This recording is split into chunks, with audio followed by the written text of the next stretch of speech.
All right, everybody. Thank you guys for joining us. It is day 2 at the Senior Bowl. As you can see, we're here. The players are arriving for the breakfast session. Going to try and grab a couple of those guys coming out. Was at practice yesterday. Got a lot to report, and there's a lot going on in the world of sports, especially in the NFL, and that's where I want to start. Sean Payton and the Denver Broncos agreed to terms. The Saints, obviously, when he retired, was still, kind of hooked to the Saints. Now they unbevy themselves of the burden of Sean Payton. And what they received was, by giving away Sean Payton, they get the Broncos first-round pick this year, which is the 29th overall pick. Then they get a second-round pick in next year's draft. And then they gave the Broncos receive a 2024 pick from the Saints a couple years down the road here. And when you look at the overall compensation and the even-handedness of the deal, because that's what everybody looks at, right? Who won the trade? Why did they do these things? When I look at the overarching type of, or the archetype of this deal, and the first thing when I saw it was, if I was Sean Payton, why would I take this job? Why would I take the Denver Broncos job with what's gone on with Russell Wilson? And the more you think about it, it kind of comes back down to why anybody does anything.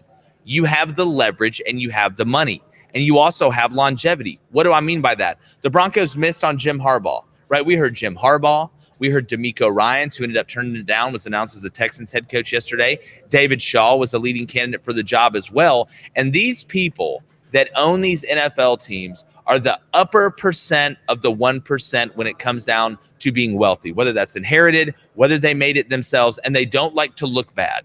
They don't like to be told they're wrong, and they don't like to have egg on their face. What it feels like to me is that Sean Payton was going to go back to Fox for another year. The Broncos, after having missed on those said coaches earlier, not that Sean Payton isn't the best coach out of all of them, because he is, but the Broncos missing on them. Their bag is so deep financially, they didn't want to have egg on their face. So how do you turn the narrative around? Well, you go drop an absolute bag on Sean Payton, a $20 to $25 million bag. And if you're Sean Payton, not only do you have the financial guarantee that you feel good about it, and you squeeze the most money out of them that you could because you had all the leverage, you have longevity as well. Your career in Denver is not going to be tied to Russell Wilson, whether that's 1 more year, whether that's 2 more years. If it doesn't work with Russell Wilson, they're not going to think that's on you. Now you can go get your guy. But it was a perfect opportunity for Sean Payton to take advantage of a market where he was the highest rated commodity by far. You mix that with the egos of some of these owners of these NFL teams on not wanting to look bad, and you're able to pull that type money out, and you're not going to be held to how Russell Wilson does. Now, when it comes down to it with Sean Payton, in my opinion, I think the first couple of years of Russell Wilson may be a disaster. I think that's more about Russell Wilson than it is about Sean Payton. And if you're counting on Russell Wilson to be Drew Brees, you're going to be counting for a long, long time. Don't hold your breath. You're going to wake up in the hospital. So the Broncos roster situation, pretty decent defense. You've got some good pieces, especially in the back end. The offensive line needs some work. Javonte Williams, if he stays healthy, him with Jerry Jeudy and a couple of the other pieces they have on the outside, Cortland Sutton, you can be effective. But make no mistake, Sean Payton took this job because he was able to corner the Broncos in the market while the Broncos knew they'd have egg on their face if they didn't make a big play. That's how I look at this. I think it's a smart financial play. I think it's a smart longevity play. But I don't expect in the AFC West, when you're looking to your left and seeing Patrick Mahomes, and you're looking to your right and you're seeing Justin Herbert, who,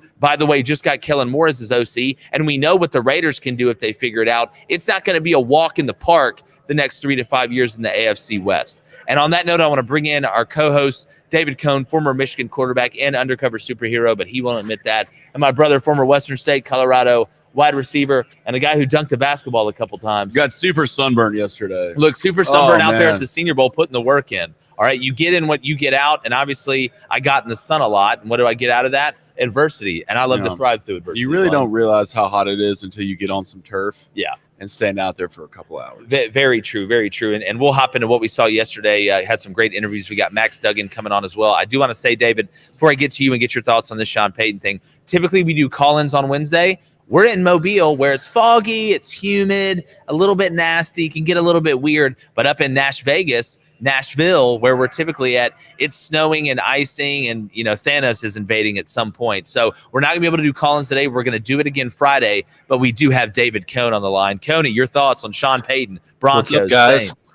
What's up, my Broncos friend? Saints, I like the move for both teams, to be honest with you. I mean, look, if Sean Payton's not going to come back to the Saints, might as well go ahead and get a couple picks for him. So you're better off than you were if Sean Payton just remains retired. And then for the Broncos, like, obviously it's a great hire. You have a Super Bowl winning coach now at the helm. And then for Sean Payton, I think he comes back because he's a ball coach. You know, he wants to coach ball. And while I do agree with you that he is coming into a very difficult division to win in, I would rather come into a tougher division and at least have a solid answer at quarterback, and I just refuse to believe that the Russell Wilson we saw, the Russell Wilson we're going to see under Sean Payton. Now, perhaps I'm wrong. Maybe Pete Carroll, a defensive-minded coach with the Seattle Seahawks, got more out of Russell Wilson than any coach can get out of him. And if that proves to be the case, then I'm going to be shocked. But I think that this is a good move for Sean Payton to go to the Broncos. Much rather go coach Russell Wilson and the Broncos than go be the head coach at the Panthers right now, which was a job that was open. Go be the head coach at the Texans right now, even if you were to go get Bryce Young or CJ Stroud or something like that. I think Sean Payton can come in there and get more out of Russell Wilson than we saw this past year. And I don't mind them giving up the picks they did because, like you said, they already have several positions on both sides of the ball shored up. They have some weapons on offense, and they do have what I believe can be an elite defense in the NFL. No, and look, Cone, I agree with you. Denver is not nearly as barren as some of these other rosters. You mentioned the Texans, the Cardinals as well. It was the best available job at the end of the day to take it. And I want to make sure I get this right for our listeners. Here's exactly how it went down in the trade. The Broncos got the 2023 first-round pick. The Saints got the Broncos 2023 first-round pick. This is the 29th overall pick in the first round. They also got a 2024 second-round pick, and the Saints received that 2024 third-round pick. I believe there's another third-round pick in there for them as well, but it was a pretty, when you look at compensation and trades, I think it was pretty even. I'm not talking about what the Broncos are paying Sean Payton. That's a different deal. Well, I mean, if I'm the Saints, I'm getting as much as I can. As much as I can. You got a first rounder, second rounder, but I think both teams got what they wanted. And let's really look at this. I mean, this Broncos team. I mean, you got to think of the injuries that had Javonte Williams, who's going to be a phenomenal running back, gets hurt. You have young, extremely good talent on defense. And Sean Payton walked into a Saints roster in 2006 that was just as bad as this one. You know, if anything, this Broncos roster is better than that 2006 Saints roster. And then you flip to the other side. Who do the Saints take at 29? Well, see, that's Who the do next the Saints question. take at 29? Is Andy Dalton their guy? Is Jameis Winston their guy at quarterback? Because at 29, you're not going to have a lot of options to get your guy. Anthony Richardson will probably be gone by that point. Hell, I don't know if Hendon Hooker will still be on the board at that point. So do they wait for a quarterback and wait till next year for those guys to come out of that class and kind of not play great this year? Maybe tank it a little bit. We'll see. But I'm really interested now, if you're a Saints fan, where you go from here. We saw the head coach of the Saints walking around on the sidewalk yesterday by the Senior Bowl. What decision do you make in the first round? That's what I'm interested to see. Yeah, and I want to get to what the Saints are going to do. Again, David, I want to make sure, and it's funny, we always talk about, this team's good because they have a great coach, or this team's good because they have a gregreat quarterback. To win in the NFL, you have to have both. There is not a head coach out there with a terrible quarterback that is going to win a Super Bowl. It's not the way it works. You have a lot better chance of an unbelievable quarterback protecting the coach and winning a Super Bowl than you do of having a coach and the player. But Drew Brees and Sean Payton was such a good match with the way they work and the way they operated offensively. I just don't think that Russell Wilson can operate at the level Drew Brees can. Now, Russell Wilson is more agile. Obviously, he's better outside of the pocket. But Drew Brees was so cerebral. He was like having another coach on the field. Sean Payton, like Sean McVay, is at his best when the whole menu's open. David Cohn, you played quarterback at Michigan. You understand the position as good as anybody. Do you think that with Russell Wilson's ability just to stay in the pocket as a pocket passer, that Sean Payton can open up the whole bag or the whole Waffle House menu and let that offense get their hash browns smothered, covered, chunked, derived and all that? You beat me to it. You beat me to it, man. That's exactly where I was going to go. I do think that, like I just said, this is a great hire for all parties, but the only thing that gives me reservations, in the 15 seasons with Sean Payton in New Orleans, he had Drew Brees as his quarterback all except for one. And which one was that? The last season in New Orleans in 2021. That was Jameis Winston. I think they had several different guys starting at quarterback. Now, he still had a winning record that year. They went 9-8, but you missed the playoffs for the first time in 5 seasons, something like that. for all of Russell Wilson's greatness, and we have seen him be great at times, he's not Drew Brees. Right. So, I want to see what is Sean Payton able to do with Russell Wilson, especially after this disaster really of a season. I mean, we say disaster. Russell Wilson certainly didn't live up to what we've expected to see from him when he was in Seattle. Right. So I think Russell Wilson will improve under Sean Payton, but at the same time, he's not Drew Brees. And we're going to find out real quick how much of Sean Payton's success was due to Drew Brees, or possibly how much of Drew Brees' success was due to Sean Payton. Well, it can't get much worse if you're Russell Wilson. That's true. Yeah, I mean, if you're Sean Payton, you're feeling good about a lot of things because it can't get much worse. I mean, throw 3 touchdowns. Hell, you already had a better season than what you had last year. But a healthy Broncos team, and we look at the makeup of this Broncos team, good at running, young up front, had a lot of injuries, young up front on both sides of the ball, has a good enough defense to take you far in the playoffs. So if they can figure it out on offense, this kind of has a makeup of a championship roster. Maybe not next year or the year after that, but if they bring in a couple extra pieces, they will have a good enough team to make it, to at least make a run if Russell Wilson starts playing like Russell Wilson. Yeah, well, I mean, does Russell Wilson have to be the absolute best version of himself for this Broncos roster to have a chance to be successful? No, I just don't think that Russell and Sean Payton will go to or win a Super Bowl. If Sean Payton's going to win a Super Bowl with the Broncos, it will be post Russell Wilson. And look, Sean Payton's an alpha male. All right, he's going to come in there and tell them this is how it's going to be. This is how I'm going to run it, and this is how we want to win. He is a manly man. And if you're out there feeling a little less manly these days, feeling a little less like your old self, maybe the body's kind of going bad and you want to get that boost to get back on your game to try and, relive that prime a little bit. Well, you need to hit up our friends at Nugenix Total T. You need to get the Nugenix Total T Testosterone Booster. Nugenix is a fantastic company because as we age, obviously, our body loses testosterone. You don't have to be a scientist to know that. Our energy drops, our libido falls, and we start to lose muscle. But with Nugenix Total T Testosterone Booster, it helps you turn back the clock. It's a Benjamin Button situation, all right? And you can re-energize your workouts. They contain key man-boosting ingredients like testofen, which is validated in 5 clinical studies and backed by years and years of research. So if you text CRAIN, that's Crane, CRAIN, to 231-231, you get a complimentary bottle of Nugenix Total T. Text now, and you'll also get a complimentary bottle of Nugenix Thermo, their most powerful fat incinerator ever. That's CRAIN to 231-231. Do it now. I'm telling you guys, Nugenix, it's the move. You want to be jacked and tan, right? You want to walk around in Walmart, people go, oh, who's that? Wow, that's an alpha male. You need to hit up Nugenix. First of all, when the last time were you in Walmart? The other day? No, you weren't. It was a super Walmart, but it's still Walmart. Okay, super. That counts. I can understand that. But look, I mean, saw some of my buddies yesterday. It's my old stomping ground. Said I look jacked and tan. I give that to Nugenix. Right? Good. I mean, it's the life you got to live. Look, Cone's getting stronger every day. Huge. Cone's huge. Cone did 1,000 push-ups in 30 seconds. I know, and he's eating 1,000 wings in a month. It's unbelievable. It's great to see. I'm super proud of him. Yeah. So, what do you think about Nugenix? I love it. I love the Benjamin Button reference. And man, I love how the number of push-ups that I did keeps climbing every week. That's how Tall Tales get started, and I'm here for it.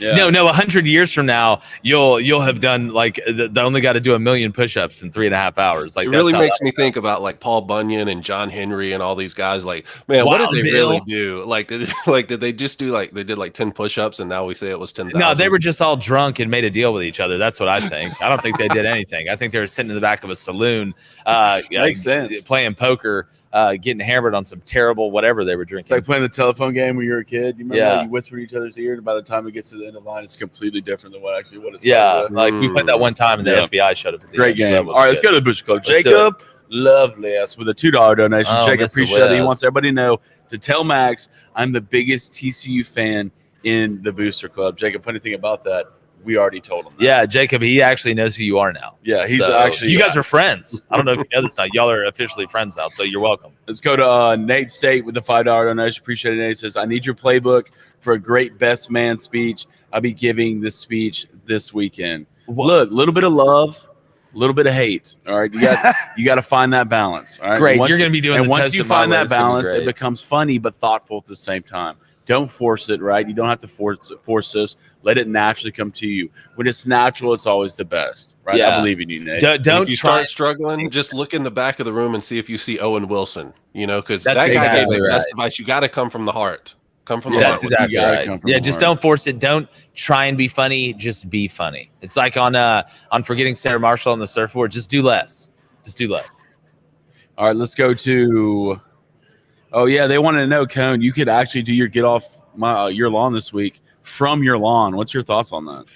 Look, I can do that. The lawn's right back here, and I have a good candidate. His name's Tanner Crane for a get off my lawn. Wow. Let's Using gubbies out here. Yeah, so you're just, I mean, look. No, we're going to get to whatever that. you got to get off your chest, it's fine. No, we're going to get to that. I just keep winning, David. It's just for some reason I just keep winning, and we go back and one in fantasy, right? Hey, won the betting. You lost my respect. Look, That's I what already you lost. said. You lost my respect, and hopefully I won the month. That's all I need, Dave. We're going to get into that when we get into the betting. There's a lot of we may need to have a special counsel to kind of figure out what happened at the end, because there were some, let's say, some spy games that were played on the end, and we're going to get to that. That's what else all we right. got to do? Yeah, 20. I was up 21 units. What a bunch of spy games. It's crazy, guys. Let's go to the bro council. He's like, what do you think the Giants need to do in the draft? And do you think we'll go the offensive line more this time to help out Daniel Jones protection? Well, I said this when the year ended for the Giants, and I know it didn't end the way that they wanted it to. But when you look at the Giants season, not only just as 1 year, but going forward and having momentum, you solved a lot more problems than you have going into the offseason. Now you don't have to worry about quarterback. Daniel Jones looks legit. Him and Brian Dable, the way that offense is run, the quarterback run game, it's a good fit for him. Saquon Barkley looks healthy. He looked like old Saquon, which scares defenses, worse than those two little girls holding hands in a hotel hallway singing a nursery rhyme in the middle of the night. Like, it's horrifying stuff. When I look at the Giants, all right, out wide, I like Darius Slayton. He's a nice piece. I still think the Giants need to go get a dog out there. And I know the answer from Giants fans. Well, Kenny Galladay's draining all our money at the position. And I get that. But hashtag find a way, right? No excuses, play like a champion. When I look at the Giants up front on the offense, I like Evan Neal. I like some of the pieces. I think that front seven on defense there needs to be more added there. Dexter Lawrence, we know how talented he is, but the Giants, to me, and they played gritty up until that last game against the Eagles when they got run through like the plague. They showed toughness up front. They need to bolster up front. That's what I feel like. If you can bolster up front, get one more piece outside that scares people, to open it up more for Saquon Barkley, to open it up more for Darius Slayton, to open it up more for Richie James, who I think is a sneaky piece in the slot. Richie came in late. You can do a lot of things with a guy like Richie James, not just in between the 20s, but in the red zone as well. I think the Giants solved a lot more problems than what they have, but up front, I'm with you 100%. Supplement that, give me a big piece outside, and let's go try and win the Super Bowl. All right, let's go to Walmart. Elon Musk. God, I just love reading that. He said, should I bet on Russell Wilson for 2023 comeback player of the year? I got to see it first. After what I saw last year, I got to see it first. It was bad. Now, look, we talk about the stock market, right? When do people make money in the stock market? Buying the dip. Low. Yep. Buying low. So if you're going to buy low, if you're not Guaylo, like what the teacher in Balls of Fury. Yeah, he didn't teach Guaylo, but we're not going to get into that. If you're going to buy low, then right now is the time to buy Russell Wilson stock. If you want to put it in the future, not only for him to be comeback player, go ahead and put in one, sprinkle a little bit on him to be think Because at this point, you can probably bet $10 and win half of Sean Payton's new salary. If you're gonna buy low, now's the time to buy low. I just think Russell Wilson needs Tyler Lockett in his life. I just think him and Tyler Lockett are one of the best fits in the NFL. Russell ran around in the pocket for 30 seconds, and Tyler's just jumping from lily pad to lily pad. I can sit here and make the argument that Geno Smith's best target was Tyler Lockett before he got hurt at the end of all the dude does is get 1,000-yard seasons. We know DK Metcalf's getting the ball. Okay, just open your eyes and walk outside. DK Metcalf's getting the ball. But since he gets all the attention, Tyler Lockett's just out there freaking out and one-on-one quarterback's coverage. best friend. Yeah. But here's my thing. Here's my thing with Russell Wilson. Because Russell Wilson has physical talent. But doesn't it just seem like Russell Wilson is the guy, and Blaine, I think you've said this before, that raises his hand before the class ends to remind the teacher she didn't take up the homework from last week. Yeah. He's 100% that guy. Nobody likes that guy. The guy who tries too hard, right? The guy who acts different in front of everybody else's parents, when at the high school, like at parties and stuff. Always says he's going to be the designated driver, but passes out in the basement at every party once the parents leave. We all know that guy. Russell's got to stop being that guy. Who was that guy in your friend group? I'm not going to say his name on it. Sounds like it's actually. Say his name. No, No, awfully specific there. Yeah, no, I'm not going to. You know, and I think he listens to the show. You know exactly who I'm talking to.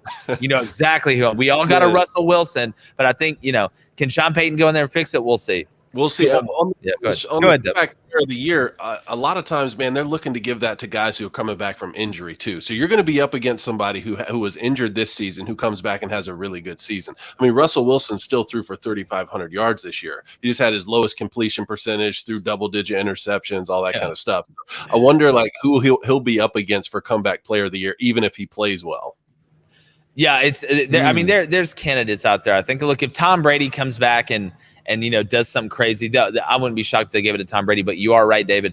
Most of the time, they give it to somebody coming off, a big injury or something going into the next year. So we're going to continue to monitor that. But something else we've been monitoring is the Senior Bowl. We're going to play the Max Duggan interview here in a minute. But I want to talk for a second about what we saw yesterday when we were out there on the practice field. When you're out there on the field watching one-on-ones, watching the DBs go against the wide receivers in one-on-one, watching the offensive line and the defensive line go in one-on-one. That's where the money is made in these practices. It's not team. All right, a little bit of 7-on-7, yes. Inside drill you can get a lot out of, but it's those one-on-ones. And yesterday, and Blaine, I saw you follow Michael Wilson from Stanford around after practice started, and you saw him moving around. You talk about a guy whose stock went up yesterday. Michael Wilson from Stanford, every bit of 6'3", every bit of 220, 225, gets in and out of breaks so well. He was a huge surprise to me yesterday. I kept my eye on Chase Brown, the running back from Illinois. 3 down back, dropped the swing pass yesterday. Had a fumble when they were, in shells, which is shoulder pads and shorts, but looks smooth. Really good job of getting in and out of routes when they ask him to do that. He runs really heavy with the ball, but he's also light on his feet, and he's a complete back. And we actually did an interview with him yesterday. We're going to drop later this week. But the guy to me that stood out the most defensively throughout the whole day was Haru, the Great White Ninja, Riley Moss, the corner from Iowa. The unicorn. The exception. Never seen one. The exception. Never seen one. I've never seen one before. And Riley Moss is an NFL corner.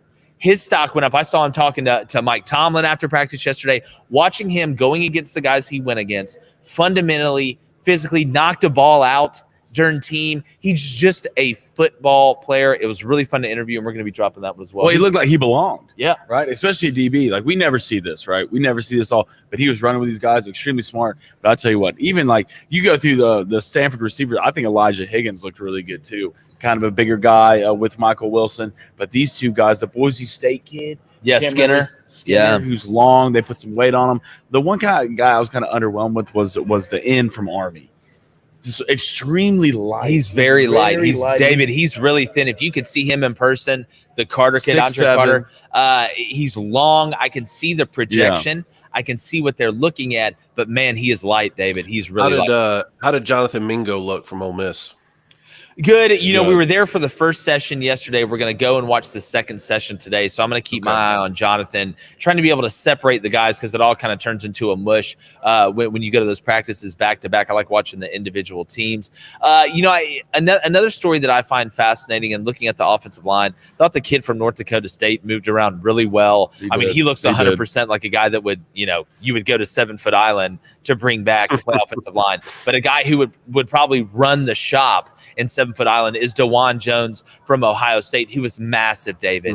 He is so huge. A really cool moment yesterday was during one-on-ones, watching DeJuan Jones, and I'm going to mispronounce the Michigan center's name, but watching those two guys that are on two huge hated rivals helping each other out during one-on-ones with footwork and fundamentals and stuff like that. It just goes to show you how cool of an element it is up here at the Senior Bowl once you get away from, your village and everybody's together. I thought that was Ola Timmy, I think. Yeah. He looked really good yesterday.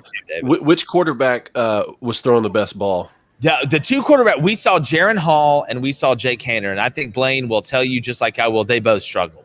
Jaron's not a huge guy either, but Jake is very thin, very thin. He's about 6 foot, maybe 6'1", pretty thin. The ball comes out of his hand fantastically. Jake throws a beautiful ball. But yesterday, here's my thing. it's hard for me to get mad at a quarterback day one when you have no timing with these guys. Mhm. You know, this isn't riding a bicycle, okay, where you just pick up the bike and ride it.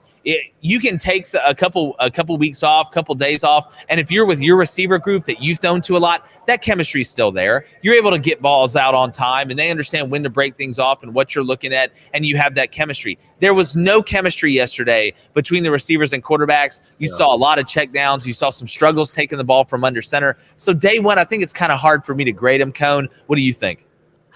No, I would just, you guys saw better than I did, but I'm just excited to hear, it's obviously the chemistry is not going to necessarily be there, especially in those one-on-ones. The defense is going to have an advantage when you haven't been able to work on timing routes with those guys. But I'm just interested to hear the feedback from you guys in terms of how the ball's looking out of these guys' hands, like who really walks in and demands everyone's attention when they're in the huddle, how they break the huddle, things like that. I find fascinating. Yeah, and nothing really stood out to me yesterday with either one of the. It was almost like feeling everybody out. That's what it was. I guarantee you there'll be more of a crispness, more of a better tempo, kind of a little more like flair with these guys. Because you guys know how it is, Blaine. You've got special teams periods, you've got teams periods. You're trying to install stuff and keep it basic. There's just so much going on. Well, I mean, it's a Senior Bowl. You got to perform. Whether that's day one, day two, or day three. And I don't think either of these guys did. I think Jake had a lot better team period. I agree with that. At the end, which did. kind of helped his draft stock a little bit. But I think Jaron struggled from the beginning, whether that's from 7-on-7 to throwing on air to one-on-ones, and the team just didn't look comfortable to me. I don't know if either of these guys will get drafted. Maybe Jake Haener late in the draft. Obviously, Jaron can do a little bit more things with his feet from BYU. But now I'm interested to see Max. Always Max looks well. Just some other guys coming into the situation and leading the huddle. I thought Jake did a little bit better job leading the huddle, being a little bit more vocal. He was making checks at the line at team. So Jake settled in a little bit more than Jaron Hall, and I think Jaron kind of got exposed a little bit from yesterday. Yeah, you can tell Jake sees it. Well, like he knows what he's looking at. Got the ball. He got the ball out on time a lot more than Jaron did. But that's a great segue. Speaking of Max Duggan, the TCU quarterback, had a privilege to sit down with him yesterday. Really great interview. Hope you guys enjoy it. And we're going to be right back after the interview.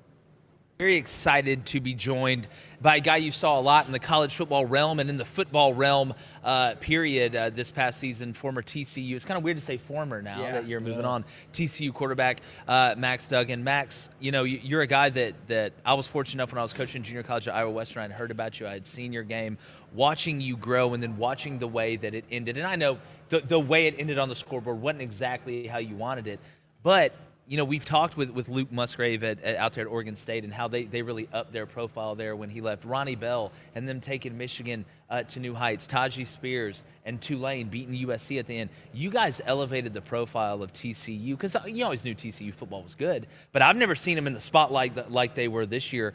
What does that mean to you now leaving, that you've left a legacy of, hey, at TCU, not only can we get there, we can win when we get there and give ourselves a chance to win a national championship? Yeah, no, it's pretty special to leave our program because we've had so many great programs and teams come through it that got us to that point and continued to build our program. I think it was just another opportunity for our team to put the program in a better spot to continue to build for it. And I think what we did this season was able to, go to the playoff, win a game, go to the national championship. Obviously, didn't go the way we wanted to, but I think it just it's another stepping stone for our program to continue to get better, recruit guys that want to come play for national championships, and eventually we're going to get to the point where we're competing for them year in and year out. So what was the one thing about Sonny Dykes when he came in there that you think, because again, it's a mixture of the players and coaches working together to have success. It's not too one-sided or the other, even though I would always lean toward the players are more important than the coaches, but that's a story for another day. What is it about playing for Sonny Dykes that you think helped you guys be able to not only come back and win games, but have that confidence going in games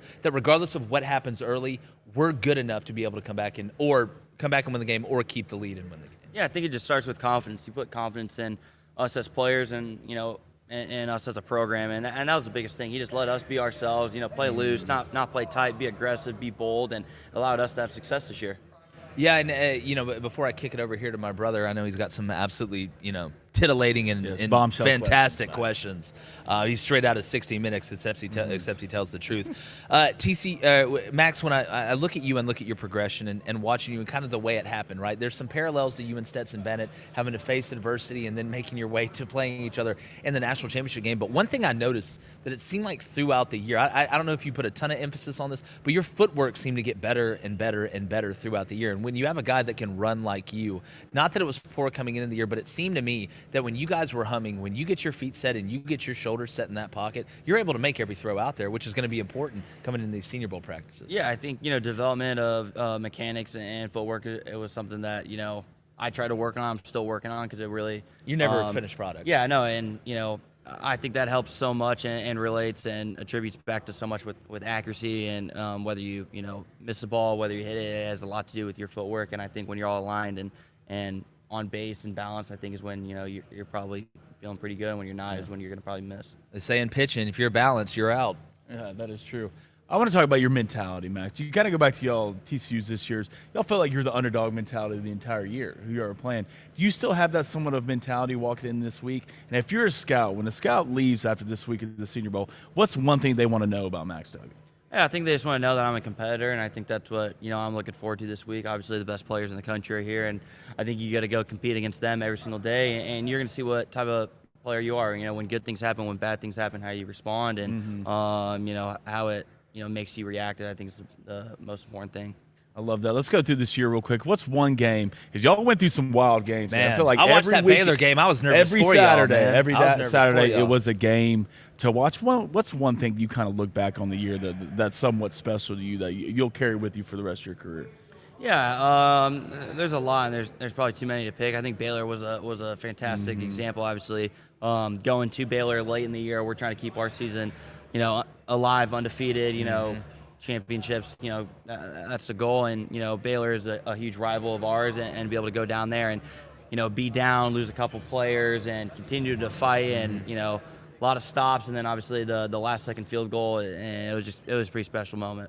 Yeah, it's why you worked that field goal, run about there and kick it at the end. Last question for you, Max. What is your why? We've asked every player here, and you, I'm sure you've been asked this and talking to the team and stuff like that. But what is your why? Why do you do this? Why do you want to do this and have success? Yeah, I think it just goes back to the people that have supported me, been in my circle, that spent a lot of time, money, effort. Whether it's taking me to all the Little League games as a kid, supporting me in college, but I think just proving them right, giving back to them because they've shown a lot of support towards me and always had my back. So I think just doing it for all those people. Well, Max, man, we're rooting for you. Excited to watch you out here at practice. Go do your thing, Enjoy the man. seafood, man. And enjoy the seafood down here in Alabama. And remember what I told you, that special restaurant. Yes, sir. You and like 9 people know about it. Thanks for having me on. Good luck to you, brother. Absolutely, definitely.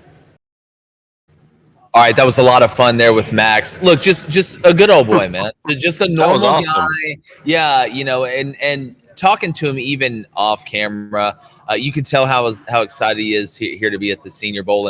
And really, when you talk about TCU and that team, you can really see kind of the passion come out of them and how much those guys were together and what they accomplished. And when you go back and look through the season, he talked about the Baylor game. I mean, they were in some fist fights. You talking about having to come back and win close games at the end, and it's amazing how that brings guys together. And we talk about, Riley Moss, who I mentioned from Iowa, talked about leaving the jersey better than what you found it. David, Max and them at TCU left the jersey better than anybody's ever found it, making the move out to the next level. Without a doubt, man. Max Duggan is the type of player that the Senior Bowl is perfect for. Had a breakout season this year, really got his name up on the national radar. But then his last game, what happened? They get blown out by Georgia. And to be honest, he had a poor performance. You don't want that to be the last performance that the scouts are seeing from you before you enter the NFL draft. He has an opportunity this week to blow people away, just like we were talking about. Get the ball out of your hand. Lead those guys in the huddle. Run your one-on-one drills. Run your group drills. And then come game time, see if you can go get a Senior Bowl MVP or something like that. This is a perfect opportunity for Max. Yeah, I mean, Max Blaine is the most high-profile quarterback here when you really look at it. I mean, the best one here. I mean, now that Stetson didn't come, Will Levis ran from the bag. Mm-hmm. I mean, it's if you're Max, you're kind of showcased here, and he was a guy you could just go have a beer with, man. That's what I got. Max, you could tell Max I don't think Max ever seen water before. No, he'd never been to Alabama. Never been to Alabama. Like, one thing he was really adamant on, especially kind of off camera a little bit, is just seeing all the guys from different places. Yeah. You know, and that's kind of another cool thing a lot of people don't realize. So when you're a player, man, you have some players that are on your team that are from out of state, obviously. But you come down to the Senior Bowl, there's people from Cali. I mean, you go all the way to the Northeast. I mean, he was I think he's from Iowa, wasn't he? Yep. Yeah, he was in Iowa. Council Bluffs, where you coach. So he looked like he was extremely excited to be here. Not only play, just immerse himself into the atmosphere. And it's like, if you're a Senior Bowl fan, that's exactly what you want to see. And he was ready to go. From the minute we saw him, he was itching to get on the field. And that's what you got to love about Max. Yeah, and it was such an easy interview. And I always love when it goes easy like that. And it's Max Duggan's an easy guy to root for. But if you do want easy, and we have the Super Bowl coming up, all right, not this weekend, but next weekend. We know you're bringing the boys over. All right, we're going to get the grill out. We're getting close to summer. All right, you got to get that propane tank fired up. Oh, no, you check it. It's out. What am I going to do? Well, it's really easy. You call our partners over at Cinch, CYNCH, because the last thing you want to be doing while getting ready to barbecue with the boys before the big game is driving around trying to exchange your empty propane tank for a new one. Don't waste time. Work smarter, not harder. Cinch delivers your propane tank on schedule. There's no long-term commitment or subscription required. They're a propane grill tank home delivery service. It's pretty simple, self-explanatory, and they deliver it right to your door. So if you're looking to exchange a tank, they handle the whole process for you. It's unbelievably easy. You don't have to go to the hardware store or gas station. You can exchange any brand of tank as long as it's a standard grill size. You choose your delivery date, and Cinch handles the rest. So right now, all right, if you're down with this, which I know you are, a lot of our audience loves to grill. We need some pictures of who's grilling the best too. I want to start doing that as we get ready for the Super Bowl. Put it on the fridge. Yeah, put it on the fridge. We'll put it online. But you need to go online to cinch.com. That's CYNCH.com, or download their app to enter, because new customers can get their first tank exchange for just $10 with promo code BOOSTER, BOOSTER. So go to cinch.com or download the Cinch app. Use our promo code BOOSTER. Get your first tank exchange for just $10. CYNCH.com, with promo code BOOSTER. It's a limited time offer, so you better figure it out. David Cohn's done it before, and he's the smartest man I've met from the state of that lived in the state of Michigan before. Yes, man. I'm a Cinch guy, but we got to get it. We got to get it going, and maybe get some Low Country Boil going again. Dude, that was a great time. You had food like in every room of the house. I felt like I was just, at like a great Gatsby party, or like some party where somebody's super duper rich, like Low Country Boil in the garage. What, you go upstairs, tailgating food. You go outside, you're grilling like some type of unicorn meat that was fantastic. It was just a smorgasbord of deliciousness at the Cohn household that one night. But I'm going to get to the Booster Club in a second. Let's hit a couple rapid fires, Kenneth. Well, DeMeco Ryan, boys, going to be the new Texans head coach, coming over as DC from the 49ers. Your thoughts? So excited for DeMeco. He's earned it. Now, look, it's going to be a lot harder when you don't have that personnel at the Texans. And people say, oh, DeMeco, why would you take the job with the Texans? Why wouldn't you take a job somewhere else? Well, if you're going to take a job at the place like the Texans, just like I talked about with Sean Payton, I need to know that you guys know that I know. What does that mean? I need longevity. We're a disaster right now. They're backing up FEMA trailers, and the Red Cross people are on their way to Houston right now. When you look at the capability of what he can build there, you get to choose your quarterback, right?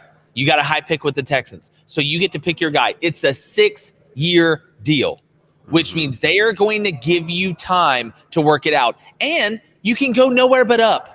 You can literally go nowhere but up. So when you look at DeMeco and this fit, I think it was a great decision by him, because you have the long. You know what? If it goes 4 years and it doesn't work out and they got to buy you out, that's fine. You're rich. Congratulations. I would love that to be worst case scenario. There's a saying in coaching, I just want to make it to my first buyout, because buyout is guaranteed money unless you do something stupid.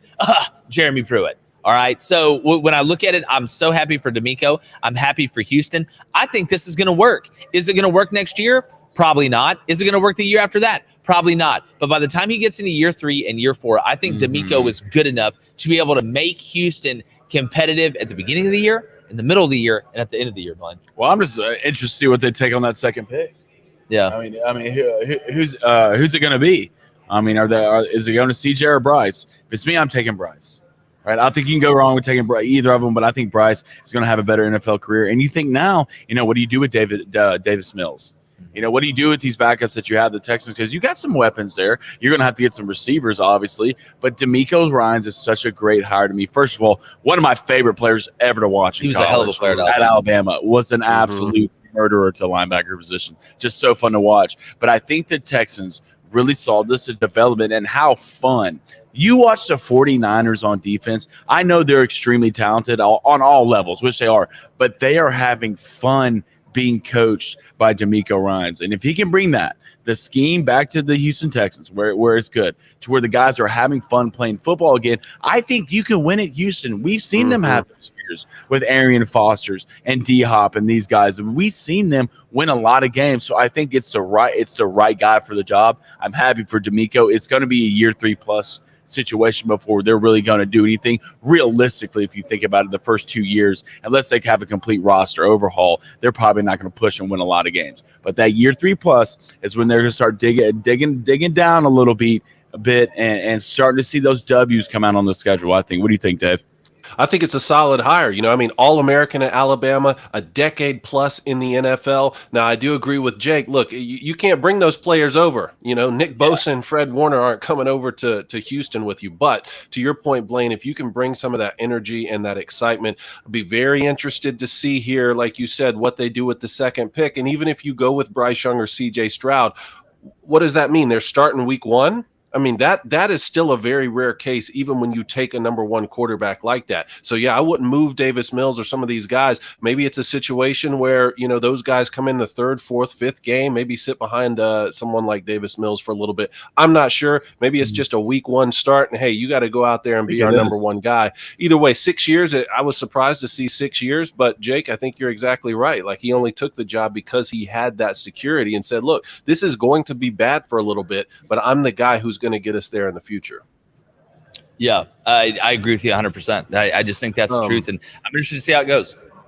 All right, next one here. Tyler Huntley, Lamar Jackson's backup with the Ravens, has been named the 4th alternate to the Pro Bowl. He threw 2 touchdowns, 3 interceptions, and he threw for 658 yards, which is 48th in the league. Need I remind you, there are 32 teams, and now he's a Pro Bowler. Your thoughts? It's a joke. Just when you thought the Pro Bowl couldn't get any dumber. And I actually like that they're playing flag football. I like that they're doing a skills challenge. I've said that, you know, for at least since we started doing sports media. But how is a 4th alternate? I'm not even going to get into that. But how is Taylor Heineke, who threw 12 touchdown passes, 6 interceptions, threw for almost 2,000 yards, not the 4th alternate, but Tyler Huntley is? Somebody explain that to me. Somebody hold my hand. What does Michael Scott say? Explain it to me like I'm 5. Okay, now explain it to me like I'm 3. I don't understand how Tyler Huntley gets in over Taylor Heineke. I have a guess why. I could guess, but it's not even worth it. The Pro Bowl is not even worth discussing anymore. It's not. It's a joke. It is literally a joke, and this just does nothing but further the narrative. I'm to the point now where there should be starters on each side of the Pro Bowl team, and they shouldn't even have anything.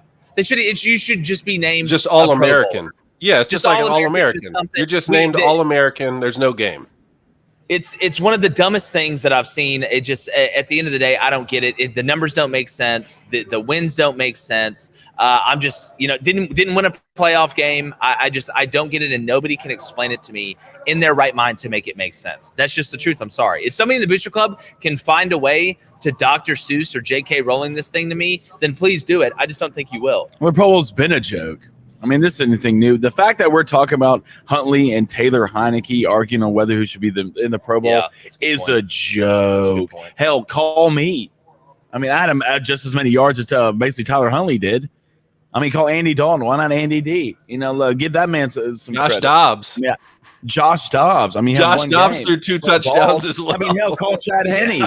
Call Chad Henne. Call Chad Henne up. It was a huge Chad Henne's more important than any drive Tyler Huntley had or Taylor Heineke. So get Chad at 98 yards in the playoffs. Yeah, Chad Henne's batting 1,000.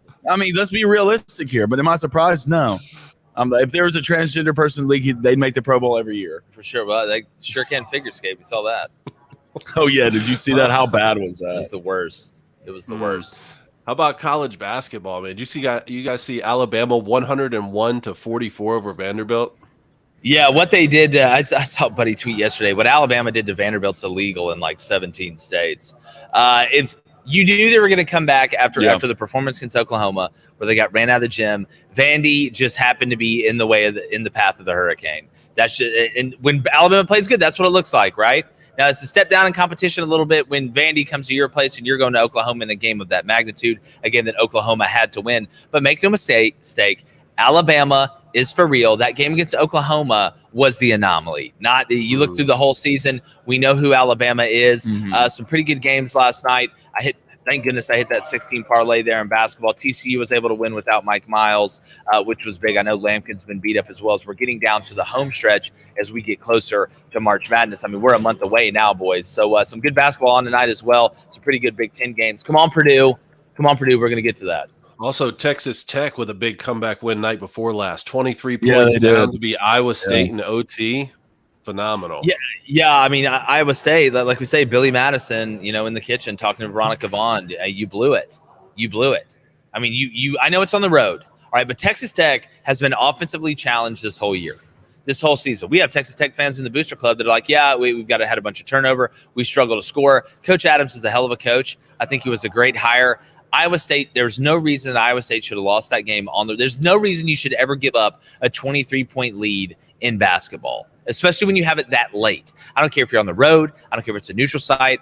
I don't care if it's at home or on some other planet we haven't discovered yet. You should never give away a 23-point lead that late in the game. Tough loss for Iowa State, but if you're Texas Tech, after that start you had in the Big 12 where you couldn't win a game, go to LSU, get a little bit of confidence. Not that LSU is a bunch of world beaters, but then you beat Iowa State at home. So it was a big win for Texas Tech. They needed it badly. Boys, we got breaking news here. Sounds like Tom Brady has retired from the NFL officially. Okay, again, Tom Brady is retired. Are you looking that up? Or are you reading that in the chat? No, I just looked it up after I saw it in the chat. So Tom Brady is officially retiring again. I think just off the cuff, first take, first thought, first reaction, he's done. I mean, you can't come back out again. You can't do it again. You can't do it again. Well, we say that, and then you see what Brett Favre did and Michael Jordan. And it is fair to compare Tom Brady to Michael Jordan. I'm sorry. Write me a letter, all right, so I can have something to blow my nose with. But when it comes down to Tom Brady, this has to be it, right? Not only it affected your on-field play, it affected your off-the-field play. I mean, Giselle's out there hanging out with personal trainers, and you're over here worried about football for the 73rd straight year. Look, I love football as much as anybody, okay? As much as anybody that has ever lived. But at some point, there's an expiration date on everybody's career. I don't care how many leaves you eat or how much water you drink or whatever diet you're on. Eventually, there's an expiration date for every player. I hope for Tom Brady's sake that this is finally it, that it's done. You didn't end your career in a winning regular season, but you did win the division. You can hang your hat on that. Now you and Gronk can go just be in every commercial ever of all time. This is just so strange to me. I just don't know why. Why now? Why now? I mean, it's not like you watch Tom Brady. It's not like he's losing any arm strength, right? His arm's still live, right? I like you have situations on multiple teams where you can walk in and be good enough to win a Super Bowl. I just listened to the video, guys, here on mute. And, officially he retired. He's on a beach. He said, I'm not going to be long-winded. I just want to share directly with you guys. Thank you for everything. I'm retiring from the NFL. I'm not going to send out some long post. I used mine up last year. So looks like it's official from Tom Brady's mouth here. Yeah, well, wow. I think it is. Like I said, I think he is done. Congratulations to him on the greatest football career a quarterback's ever had. I mean, I don't know another way to put it. Let's just let it be done this time. Let it be done this time. Don't be the person that gets married 6 times. So how early do we see Tom on the TV screen broadcasting games? What you put? Look, Tom as Brady early as he wants, man. Yeah, he can do whatever he wants. I hate this for him because he came back for this season and had all of the personal drama with getting divorced and everything, and then to come back and have his only losing season in the NFL. I thought maybe he had one more run in him. People were talking about going to a different team. I don't know. It's just I'm disappointed, but you look back, 7 Super Bowls, more Super Bowl wins than any single franchise in NFL history. That stat alone should say everything you need to know. Well, I'm starting to think maybe that trade for the Saints and Broncos was really a three-way trade with the Broncos, the Saints, and Fox. Yeah. Because Sean Payton goes to the Broncos to be the head coach. The Saints get rid of it and get picks. Fox now gets Tom Brady to come take the place of Sean Payton. They need a guy. And what a way to replace Sean Payton. That just doesn't seem coincidental. Then the GOAT, Tom Brady. I mean, Fox, you're making Kevin Costner moves. You're making Kevin Costner, Vontae Mack, no matter what. I mean, is this the biggest pre-draft trade we've seen in a while? What, you want to hear something? You want to hear a crazy stat, Cone? Do you know? Here's some notable coaches that have been traded: Bill Belichick, Bill Parcells, Sean Payton, Mike Holmgren, Herm Edwards. It's amazing how many coaches have been traded. I didn't know Mike Holmgren. Yep, Mike Holmgren got traded as well. So, and there's been other coaches that have been traded, but those are like John Gruden was traded. I mean, we've had some high-profile coaching trades. That is true. Yeah, well, it just blows. Think of the teams he could have walked into. The Raiders, but I think good enough. 49ers, good enough. Miami, good enough. If there's going to be this is going to be your I said 49ers. Oh. This is going to be your last year. After that, after getting killed in the playoffs for the Cowboys, we're going to go out like this. You did win the division, though. You're going to go out in a terrible division. Well, you still won it. Like this. I thought you could have another one. I guess I'm being greedy. This is me being greedy with Tom Brady. You're seeing it live in action. But you could have walked into some phenomenal rosters. Aaron Rodgers is like. I was just about to bring up Aaron Rodgers' name. Like now, it's a lot more interesting what happens with Aaron Rodgers. They both can't retire in the same season. Yeah, another piece off the board. Another piece of the leverage for Aaron Rodgers just continues to go up. But speaking about leverage, let's go to the Booster Club. Let's go to Tyler Jarvis, actually the king of leverage. T-Jar. Yeah, T-Jar. I like that. $20 donation. Appreciate it, Tyler.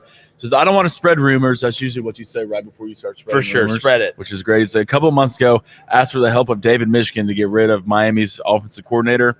Last week, Cohn wasn't there, and Gaddis was gone. I'm just saying, look, thank you, David Cohn. Why won't he take a lie detector test? Yeah. Why won't he take go to Rainbow Land, David? Test? Why don't you go to Rainbow Land? I'm not going, and you can't make me, but Josh Gaddis out of Miami. Man, Josh Gaddis talking about going from the penthouse to the outhouse pretty quick. What did T-Bob call Mario yesterday? Our friend T-Bob. Christofraud? Yeah, he called him Mario Christofraud. That was hilarious. I got a bone to pick with T-Bob on that. That was hilarious. He's right to my left. So let's go to Jacob Lovelace with a $2 donation. He says, does Max want to do karate in the garage? Look, we got to make sure next time we see Max, like, look, Jacob loves you, man. Oh, for sure. We're going to tell him, but we'll see him later today. I'm like, hey, man, Jacob Loveless, y'all are boys now, right? Yeah, been boys for a minute. Let's go to Nate State with the $5 donation. Got to hit on what we hit on earlier. Sean Payton accepts coaching job. Brady steps in at Fox. Yo, for sure. That's what I'm saying. We're on the same wavelength. It's not coincidental to me. These people have a lot of money and they make major moves. It's just, I don't think this is surprise M. Night Shyamalan ending. I think I can follow the bouncing balls on this one. Let's go to Justice Decker. He says, I was 10 when Tom Brady's rookie year. He says, now I'm 32 with kids. Yeah, well, imagine how old he is. I mean, again, he's a couple years away from his AARP card. Let's go to Cal Kenny. What's up, Cal? Yeah. See, this last year for Brady will be like Jordan's in with the Wizards. The memory of it will just fade into non-existence. But the Wizards didn't win anything, though, unless I'm mistaken. They didn't win anything. They never won their division or won their side of the league. They just had Michael Jordan. That was it. Tom Brady and them at least won the division. I mean, it wasn't all horrible. It wasn't a great season, especially by Tom Brady standards, but it wasn't like he Russell Wilson the whole thing. Yeah. I mean, he already won in Tampa Bay. Nobody thought this guy could leave New England and win another Super Bowl, especially not going to Tampa Bay, you know? Let's not beat around the bush. Let's not beat around the bush, Cone. This came down to Bill Belichick versus Tom Brady. Who needs who more? Who's more important? And right now, with Tom Brady retiring, now that he's done, you won forever, right? Mm-hmm. It's kind of like taking your ball and going home. At some point, you just take the ball and go home. Now there's no more comparisons anymore.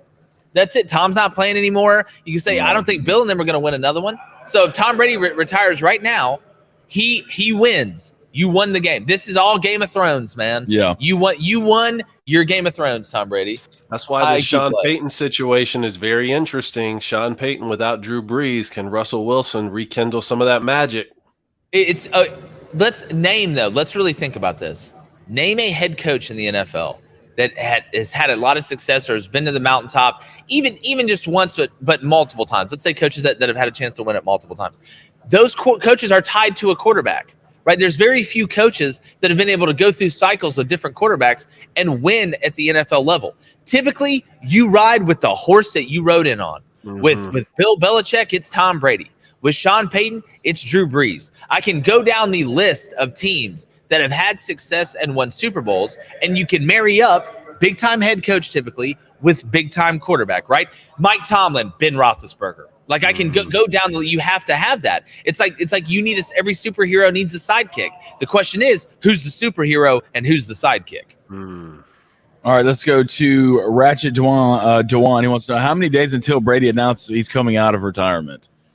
I think it's done. I think he's actually done with it. I think he's actually done. But right now is the easiest time to retire. How bored do you get? Right now is the easiest time to retire. It's right after the end of the season. You don't have those juices flowing for next year. I mean, you got to go get your parts put back together when you're that old. I think right now it's a lot easier. Not saying it's easy, but it's a lot easier than it's going to be all of a sudden when guys start reporting to camp. And they're going through the things that you're not going through. And you're watching Samurai Jack while they're over there getting ready to, get ready for the year and get ready for OTAs. That's when guys typically are able to not stay out of retirement because you missed the routine of it a lot. I use this analogy all the time, or this comparison. We see people in the workforce all the time that work for so long, they're really old, then they retire, and they pass away within 2 or 3 years because a lot of them have nothing to do, or they lose their significant other. So at the end of the day, it is something that is a part of you. It is a way of life, and it is kind of who you are. So when you lose that is a big part that is getting taken away.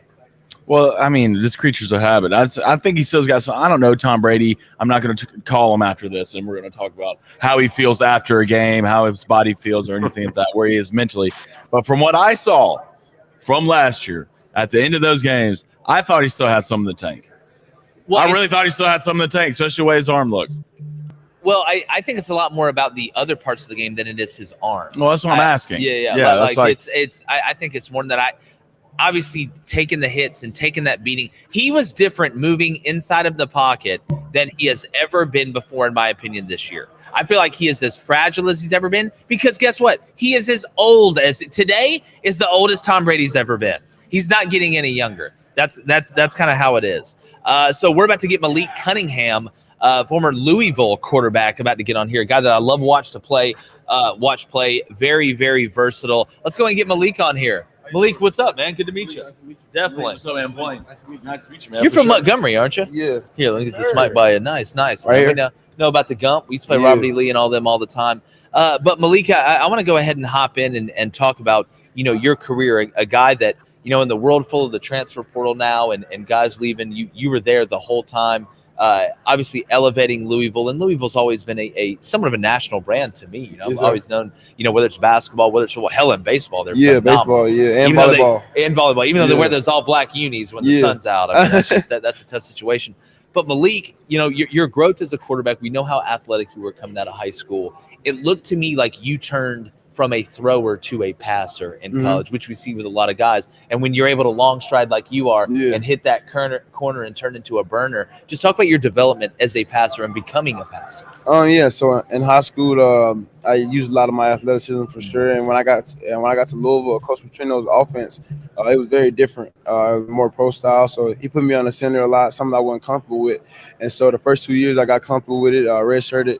Played behind Lamar and just learned a lot from him. And then the next year I was able to compete for a little bit of playing time. And then and he ended up getting fired. And then Coach Satterfield came and his offense was kind of the same that I ran in high school. So it was able to help me play faster. I knew what I was doing and I was able to succeed in that offense. Well, but playing, you had the luxury of playing behind a guy in Lamar Jackson that's a superstar. And you guys have some similarities in your game with the way that you operate, which I know, helped to elevate you even quicker. But, looking at Lamar, and I had a kid I recruited in junior college that told me they couldn't touch him in practice. Even they couldn't touch him. Like even when it's like touch, whatever, they couldn't touch him. But, Malik, when I watched you this year, it seems to me, and we see this in the NFL and in football all the time, one of the greatest strengths that guys like Patrick Mahomes and these top-tier quarterbacks have is they can extend the play outside of the pocket, and when it turns into a scramble drill, they're deadly. To me, watching you operate, you are, as a defensive guy, nothing scares me more than when you leave the pocket and keep your eyes downfield. And I noticed the older you got throughout your career, the more your eyes were downfield. Not that you weren't that you were hesitant to run, but if somebody's open 20 yards down the field, I don't need to take off. I need to get the ball to him. Yes, sir. So that was a big thing for me.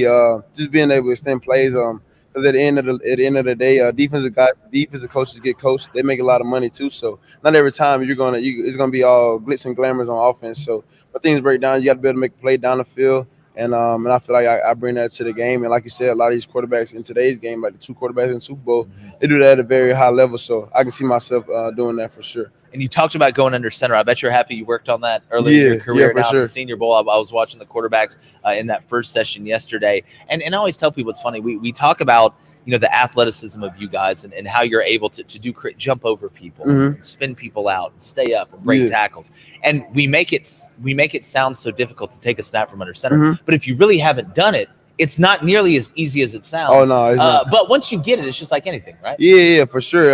And just like I said, my freshman year, it was crazy. Like I was under there, and my stance was ugly. And so Coach Petrino, you're tall, long guy.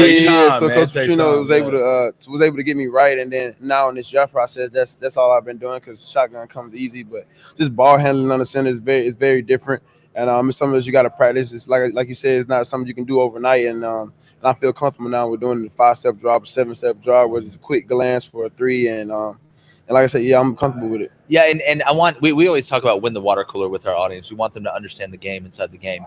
When you're taking a snap from shotgun and you're taking a snap from under center, now I'm not talking about play action under center when your head's turned. But how much easier is it to look at the safety's rotation as you're dropping back as opposed to having to look at the ball to try and catch the snap? Have you noticed a difference? Oh, yeah, it's definitely a difference, especially when you got to learn a playbook in 4 days. And you just gotta know. And then like dropping back on the center is definitely difficult because you got to get the ball. Then you got to drop back and still find a safety, still know what the receivers are doing, whether it's quick game or, like you said, 5-step drop or a 7-step drop. But in shotgun, you just see everything more clear. Like I have a better understanding. But so now it's just good to be able to be on the center and just know safety rotation. You don't gonna get a cover 1, a cover 3, or cover 2 here. So you kind of get the idea of what's going on. So like you said, it's definitely easier in shotgun. Yeah. Then if it's boot, it's either flat over or I'm gone. Yeah, flat over, I'm gone. That's exactly right. Well, Malik, I want to go back a little bit, man. You're a Montgomery kid, which isn't far from here, which is in Alabama. What made you choose Louisville? Coach Petrino, man, when I was in high school, he didn't take any other quarterbacks. He let me take some more visits, and he was loyal to me. And my mom was very big on loyalty, and so I ended up sticking with him. Man, you're so fun to watch, and the way you grew at Louisville, just from a guy, you could tell every game you got more and more comfortable in the pocket. And it's really fun to see. But let's talk about the Senior Bowl, man. How's everything been so far? Day 1's in the books. What's the atmosphere like, and what's it like being around so much talent? Day in and day out, whether that's on the field to the film room with these NFL coaches. Man, it's good to see a lot of these guys, man. I played against them in high school and in college, so it's part one of the biggest stages between here and the game in Vegas. So it's good to compete with these guys. Great quarterbacks around me, great receivers, great O-line, and I'm just honored and blessed to be here. And lots of people get this opportunity, so I'm going to take advantage of it. Yeah, and Malik, we've asked each player, last question, what is your why? Why do you do it? Who do you do it for? My mom, for sure. She's been through a lot as a woman. She's a strong lady. She's been teaching the 2nd grade for 15 years, and just to see her make strides each and every day and see her wake up every day with a smile on her face, she's going to get it in the weight room.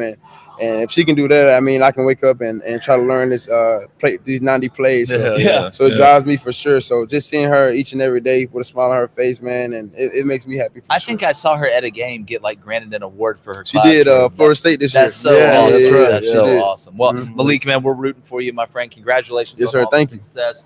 Go out there and keep doing your thing. Keep growing, man. Yes, sir. I got you. Appreciate y'all. All right. Be good. Yes, sir, bro. All right. Malik Cunningham, former Louisville quarterback. We got another quarterback coming on here in a second. Jake Haener here from Fresno State. So it's like a quarterback room. Love it. Love it when the Qs get in here. For sure, man. Watching Malik play. So you talk about a guy that when he gets in the open field is an absolute problem. Malik Cunningham is a guy that can hit the home run from 70, even in the NFL. He can outrun people in the NFL. How can he continue to grow as a passer? And he lets Malik come get this Louisville colored phone. You don't need that now. That's exactly. You're running play action on You've been hanging around me too much. I do that all the time, bro. But no, Blaine got a new phone the other day. It's just interesting to see what Blaine's phone looks like when the screen's not broken. Yeah. I forgot what that looked like. We're growing. But speaking about broken, whether the play's broken or not, the witch is here. The Jake, what's up, brother? How's it going? The hair looks phenomenal. It does. Absolutely. It does. Yeah. Definitely from Fresno State here, man. Yes, sir. Dude, y'all are well represented. Yeah, well represented. we Senior did- Bowl, we- doing your thing out there. Yeah, we're trying to do our thing, and we got a couple guys at the East West too. So Nice. I think they represented well and did what they could do. You know, Jake.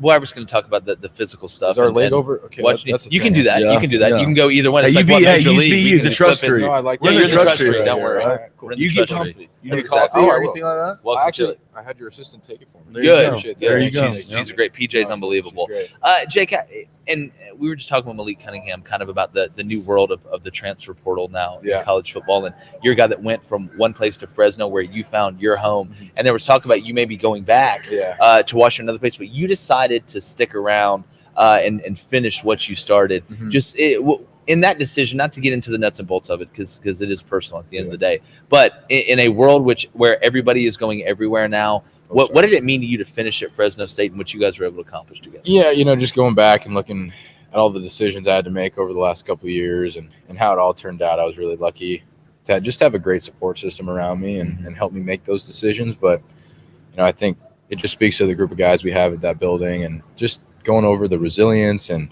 just the chemistry we had. And I just think when we started 1-4 and coming back from that injury and then winning 9 straight, man, it was just really great to wrap it off the way it did.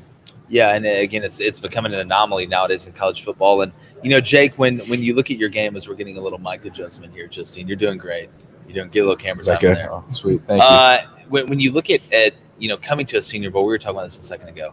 To me, it's hardest on you guys, not just from a inhaling information standpoint that's new, and Malik was talking about learning an offense in 4 days, but the timing with guys you haven't really thrown a lot with. Yeah. Can you speak on it? Because if you haven't done it, it's hard for me to explain to people. It's not just something you get on the bicycle and start pedaling with people you don't know. Yeah, it just comes down to I'm a rhythm passer, and I like to throw with a lot of timing and anticipation, and it's just difficult to go out there with guys with different speeds and different tempos and different eye movements, like the way they look for the ball at different times.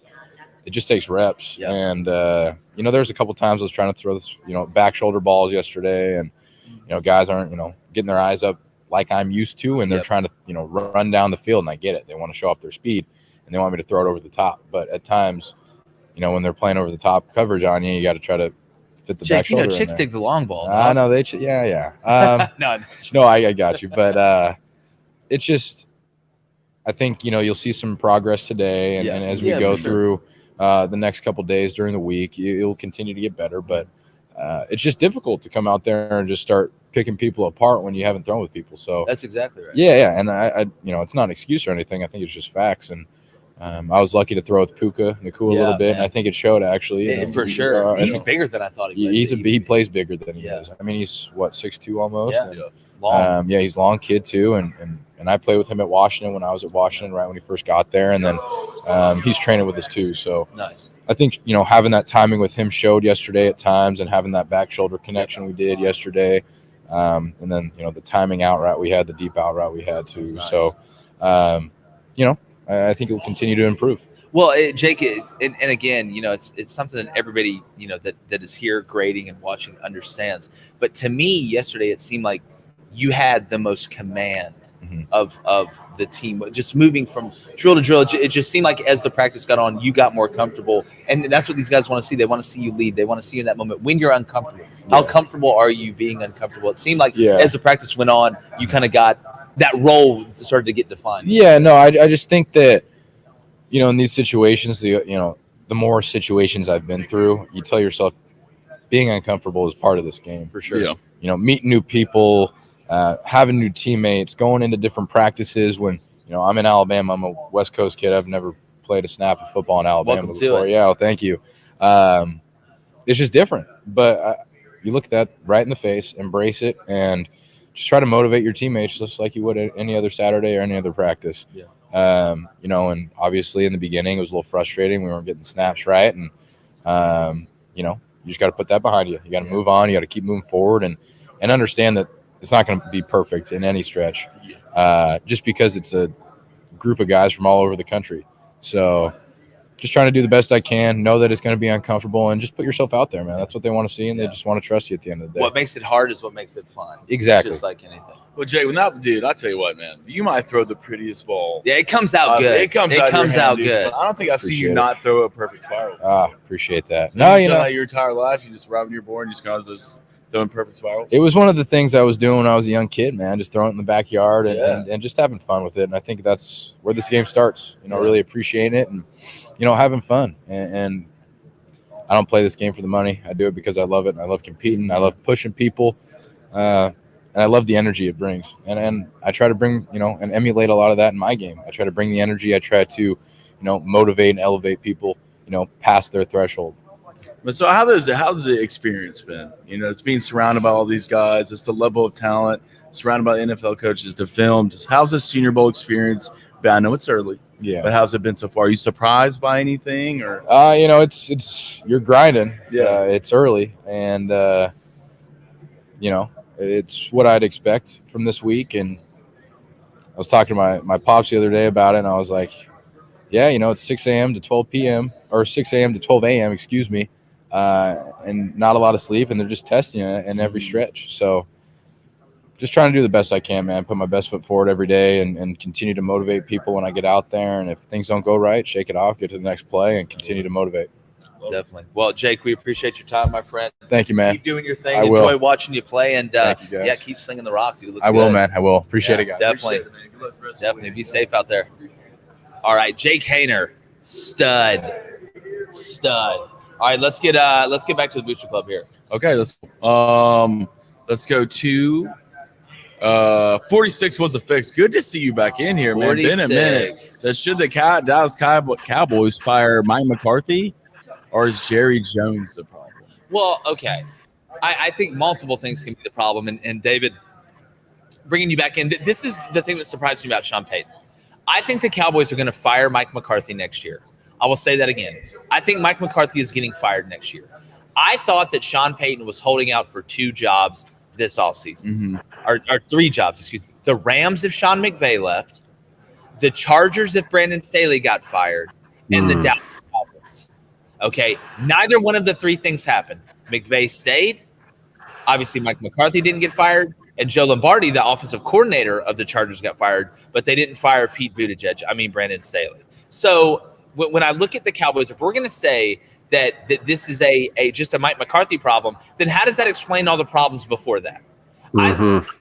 Major. But I do know what a common denominator is. And there's one common denominator in this whole theorem, formula, whatever, and that is Jerry Jones. I think what happened was Jimmy Jones was a former teammate of his and truly a friend of his and somebody that could tell him no.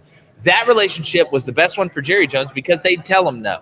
He wouldn't just get railroaded. And what happens? You get a great coach that'll tell you no, that you don't have a ton of leverage over. He's not a yes man. You go win some Super Bowls. And then it's bad with Jimmy. And it's a little bit embarrassing, right? So what do? You hire every yes man that you can find. Jason Garrett is a bigger yes man than Jim Carrey in the movie called Yes Man.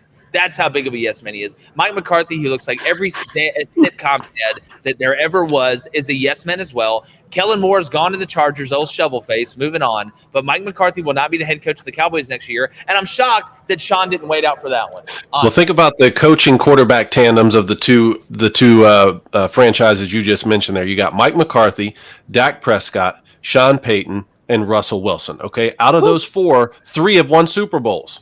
Right. Yeah. So Mike McCarthy's proven that he can win a Super Bowl if he has an elite quarterback in Aaron Rodgers. Sean Payton has done the same with Drew Brees, and even Russell Wilson got him a Super Bowl. So if we've identified Dak Prescott as being the problem in terms of, hey, he can get us to the postseason but can't win the big one, or even if you want to take it to the highest level and say, well, it's a Jerry Jones problem now because he won 3 Super Bowls in the 90s, so at least they can win under his leadership, then well, why fire Mike McCarthy? Or if you do, who are you going to hire him with that's automatically going to go win the Super Bowl if you've identified Dak Prescott as the problem, even if you bring someone like Sean Payton in?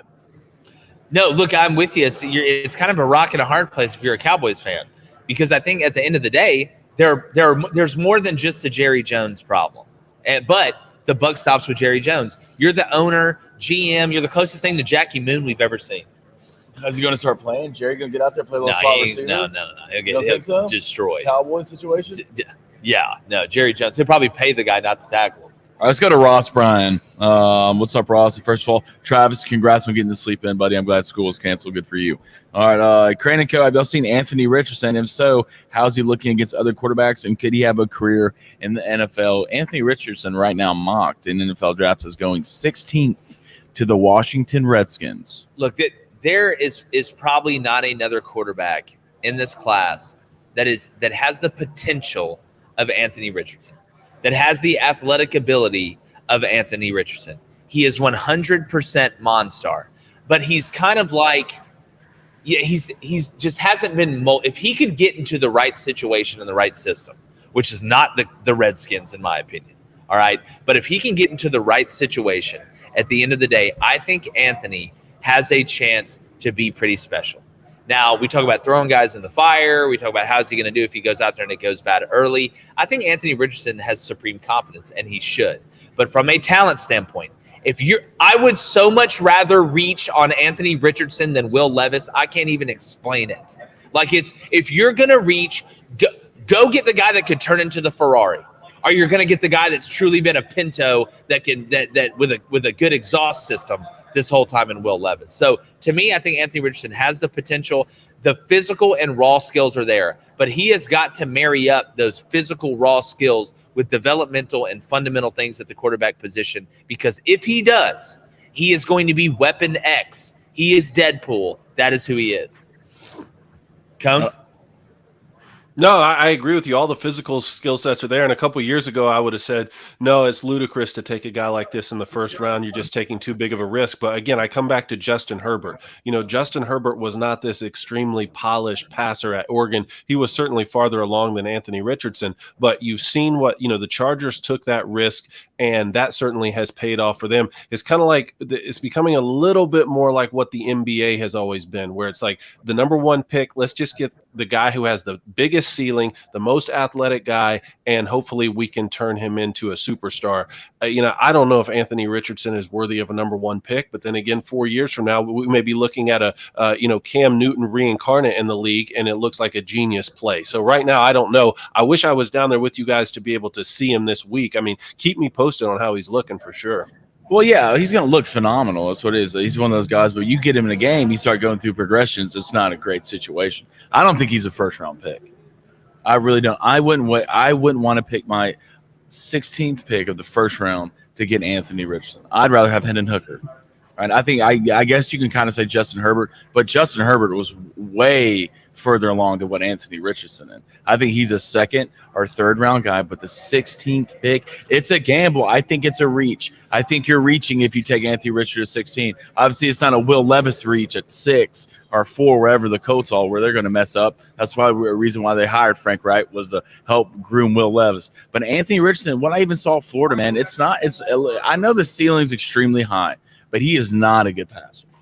He's not. Well, it's like they say, the ceiling was high on the Titanic, and we know how that ended up. Wait, I thought of that. No. I thought that wasn't the Titanic. Well, that was the Olympic. The Olympic. So I'm going along with it. Okay. Well, look, I'm not pissing off the JP Morgan call you? That's exactly right. Look, Anthony Richardson makes it look easy when it's going good. And speaking of making it look easy, like we told you earlier, go visit our partners over at Cinch, CYNCH.com. Use our promo code BOOSTER, and you get a great deal off your first propane tank exchange. They're a propane tank delivery service. They'll deliver it literally right to your door. Make sure you go sign up or download their app. It is a fantastic product and very, very easy to use. But I want to make sure that we get to what happened with the bets yesterday, because I want to see what camp people are in.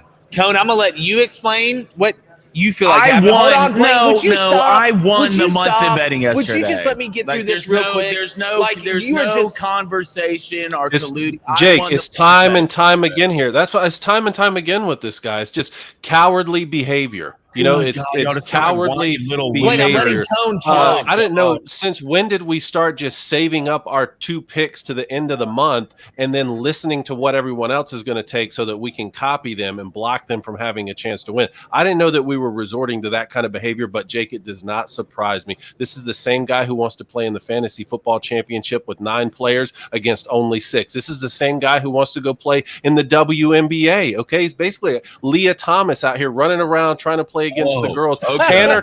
Tanner Thomas basically is what the situation that we're dealing with here. So, you know, Blaine's over here talking about, I won the month, but you lost our respect.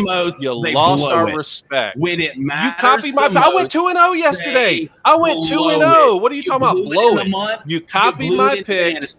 You copied my picks on the fantasy football channel. This is why, Jake. This is why you just cannot negotiate with cheaters. You have to take the victory by conquest, which is what I've done in fantasy football. By David, conquest. I finished a month up in 20 units. Tanner Thomas. 20 units. Tanner 20. Thomas is what you are, and that's what the back of your jersey is going to say when we go to the WNBA game. You lost in betting. Hell, you're just catching a bunch of L's right now. Tanner Thomas, and it is Wednesday, so get off my lawn, Tanner. Get off my lawn. One day you will. Okay. Hey, maybe one day you will. Maybe you'll get. I don't know when's the last time you won a month in betting, but it might be coming soon, bud. But hey, you can say what you want. It was November. You know who makes excuses? Losers. That's who makes excuses. Here's my thing, David. Here's my thing. I think there's 2 different ways to look at it. Just, you know, what type of person you are. One, strategy at the end, copying bets so you couldn't lose. Is it the best look? What bet did I copy? But Miami and Duke, right? It's like it's not like taking a knee at the end of a football game. That's the best strategy to use. Why are you going to run a play? You take a knee at the end of the game. Since when have we allowed someone to listen to what picks the guy's going to take and then announce on Twitter later what bet he's going to take? This is a first. So we can start using those techniques. We can start getting super creative. I mean, look. What bet did I copy? We're going to Blaine, come on. You're better no. than this. What bet did I thought you were anyway. You're cowardly. I took 4 bets, cowardly. 3-1 yesterday. Look, we're gonna turn it up. Full of excuses, dude. We're gonna turn it up. We're gonna turn it up this month. Cowardly Tanner Thomas. That's why I'm the fantasy football champion. You take it by conquest. I haven't seen in the booster club. Let me. So I'm protesting today's pick. I'm protesting today's picks. You're I'm not protesting today's pick. It's February 1st. Of course. It's February 1st, so it's the start of the month. I'm protesting today's picks. I'm going to save those to the last day of the month so I can use them how I need. It wasn't my the whole Cone family to have missed. The whole Cone family is protesting protesting today's picks. You can't protest. I didn't protest picks. What do you mean? No, well, it sounds like you had 2 extra ones to take yesterday. Just Where's the conveniently on the last day of the month that you then get to just announce your bets after I say mine on the show. Yeah, we're going to see. We're going to see. I'm going to protest today's picks and I'll use those when it's convenient for me. Protest all you want. I mean, you're probably going to lose another month if you do that, to be honest. So, I mean, you're getting good at that anyways. Let's go to Bethany Brown. She says, I think that's just good strategy on Blaine's part too. So now we're allowing him to read the comment. Hold on, I have the comment here. I'm with Cone on this one. Cone, hold on. Yeah, no, I'll read the comments. So let's go, Cone, Ratchet. Cone woke up and chose violence. We're going to let this guy collude on the picks and then read the chat as well to cherry pick the one comment. You need to get some this guy, Jake, you need to get your brother. You need to get your brother under control down there. I'm dealing with an infant. I'm dealing with an infant here. I wake up and take picks. This guy just going to block my picks, Jake. You know, you got to get him under control. Look, here's what we'll do. Get him under control. You think betting comes down to one day? What about the other 29 days in the month? It came down. It came down to one day. It came down to one day, and you just took the exact picks that I had. Sooner or later, coward. You're a coward. And see who the problem is. Well, this coward wins, buddy. I tell you that. I love it. People remember winners, not the guy who complains. All right. So in the booster club, we want to see in the chats, in the comments. Let us know. Are you Team Cone? Are you Team Blaine on this? Just to explain, Cone was trying to come back yesterday. Blaine was up. So Blaine had to take 2 extra bets. Can I finish? Can I just finish? Yeah, buddy, go ahead. Yeah, thanks. Goodness gracious. Blaine, I'm trying to explain to people what happened so they understand. Blaine had a strategy of using picks that David took, so therefore David could not gain any points on Blaine. So that's the scenario. You think it's good strategy? Do you think it's kind of cowardly? We report You decide, right? How about this? If you didn't say them on the show, how about this? If you didn't say them on the show, they don't count. How about that? Well, the good thing about it, Dave, if you didn't say them on the show, they don't count. I can do it. Apparently, see, that's funny. That's funny because that's what I was thinking about you. You don't get to make up rules. Then I realized, wait, we're just gonna allow people to make up rules. So I'm we're gonna have to come up. I'm gonna make up rules now. Now I'm gonna make up a lot of rules because now we can just make up rules. We can make them up in fantasy football. We can make them up in betting. I'm just gonna start making up rules. I'm gonna make up rules. I'm gonna make up some rules. No. And now for those out there, this is not scripted. I promise you. This is 100% personal. Coward. Coward. What rules got made? Coward. What rules got made up? Coward. We're gonna make up all sorts of rules here. Exactly. And I'm just gonna take it by conquest. Victory. Done. All right. So you guys gotta let us know what y'all think. The Michigan fans are about to come after you. Let's make sure you check out Cinch, like I mentioned.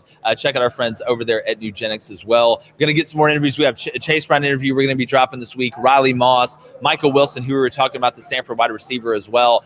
Just waiting to hear when Alabama's gonna get a coordinator, whether it's offensive, whether it's defensive. At the end of the day, I'm going to trust Nick Saban when it comes down to it. But real quick, I want Cone, you read a couple comments from the Booster Club, then Blaine, you read a couple comments from the Booster Club. Cone, you start. You want me to read comments, you said? Yeah, just read a couple.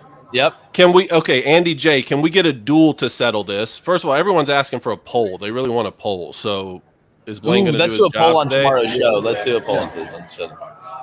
What else we got? You can't mail in picks and bets like election that doesn't go well. 46 was a pick.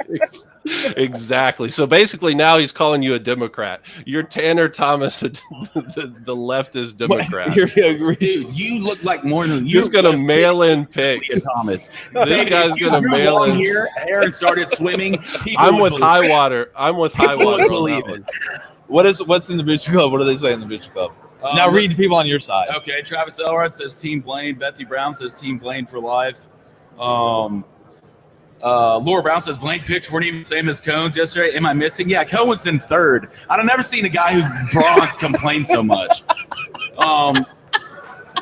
Let's go to this is fantastic. We need a poll. Can we get a duel on this? Yeah. No, we'll see. We'll settle it. Get my speech. We'll settle. Yeah. It's gonna be so you got to do it. So we got to do it's mid Friday too. We got to do. I might just get decked out a bunch of TCU stuff. I might see if Max wants to come on the show. I might just do that. I think that'd be the best. This turned out so much better than I ever thought it would. All right, we appreciate you guys. Appreciate the Booster Club. Remember, if you haven't subscribed, go ahead and do that. Check us out on all social medias. Parting shots, Cone. What do you got? Nothing. Protest. Nothing. All right, we got to read our bets. We got to read our bets today. Cone said he's protesting the bets today. He wants those extra picks. Here's what I got. Basically ended up even in the month when I was down 13 units with a couple weeks ago. High five. Everybody's happy. Didn't lose anything. Hit a big college basketball parlay last night. So I'm going back to the well. All right. I was taught you dance with the one that brought you. So give me Missouri money line tonight, Tennessee money line, Purdue money line, and Creighton Georgetown over 147. Love those Big East overs. That's at plus 294. And then on the ice, guys, regardless of who won the month, overall we were 54-32 and up 34 units betting in hockey. That's pretty freaking impressive. Welcome to the Butter Festival. So I'm taking the Leafs plus 1.5 and the Sabres plus 1.5. That's plus 121. I'm throwing out the dog bets. Oh. What do you got, Blaine? All right, give me is what I'm taking. Ended up 20 plus units in the month, but somehow copied Cone. Give me Purdue money line plus 10, Tennessee minus 3.5. That's plus 126. And give me the Maple Leafs at home versus the Canes. That's plus 106. All right, we'll tweet out baby Cone. I just want to make sure you're still in protest, correct? Yes, the Cone household is in protest, but I will give a shout out to Travis Elrod's son, Owen. I will give him a shout out. Shout out, Owen. Shout out, Owen. We appreciate you guys. Make sure you're subscribed. Check us out tomorrow live, same time. Come hang out with us at the Senior Bowl. It's a great time. And just like some prospects, draft stock rising, we're going. Gone.